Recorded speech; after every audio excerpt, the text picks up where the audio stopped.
Major Adam Lee III, ADAMLEE III. On early Saturday morning, December 31st, at about 5:45 a.m., officers responded to a person down call at 1090 Hollywood Road.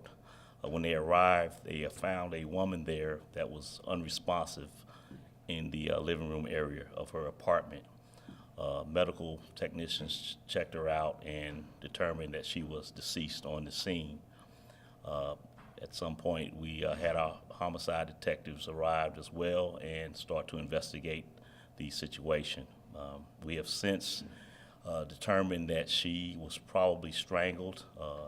That appears to be the form of death, according to the medical examiner's office, and we are moving forward with a homicide investigation of Ms. McTour, Ms. Julia McTour, from that location. Does anybody have any questions? Do you have any suspects at this point? At this point, we have several suspects. From what we've been able to gather, Ms. McTour was well liked in the community, so many people knew her, and so we're hoping that that will help us to solve the case.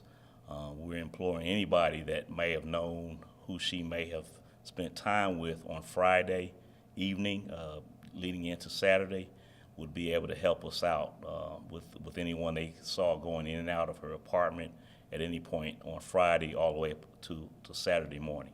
And can you clear up her grandson? Was he present at the time of this? Did he witness any of it?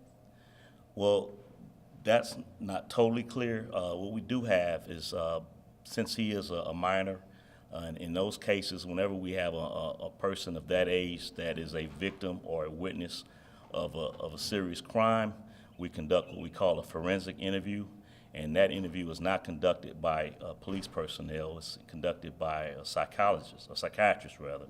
So the psychiatrist interviews these young people so that we can hopefully get to the truth through those means. From what we understand of his interview, he awoke to find his grandmother deceased, and then he went for help.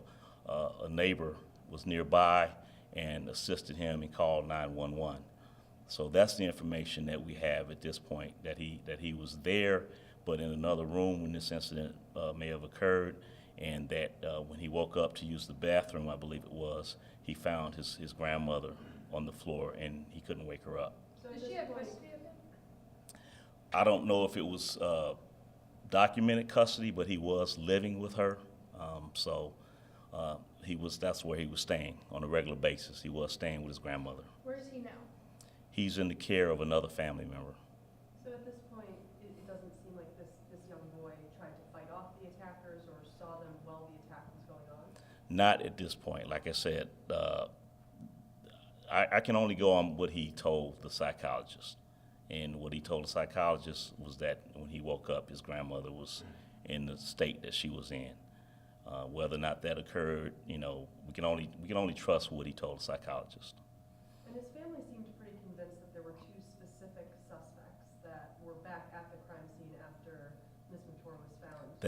That may be true. Like I said, we are exploring the possibilities of those two that you're mentioning, as well as anybody else. That's why we really need the help of the community, the people that live around there that apparently know her, to be able to call us. And I'd like to put the Crime Stoppers number out there, 404-577-8477 or 404-577-TIPS.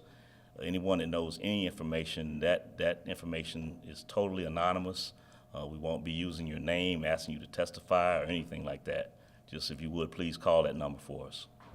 And the family says she was also sexually assaulted. Did the medical examiner find evidence of that? I'm not sure at this point. Of course, anytime there's a female that's deceased, that's a routine thing that we do. So I guess we'll find out at some point if that was the case.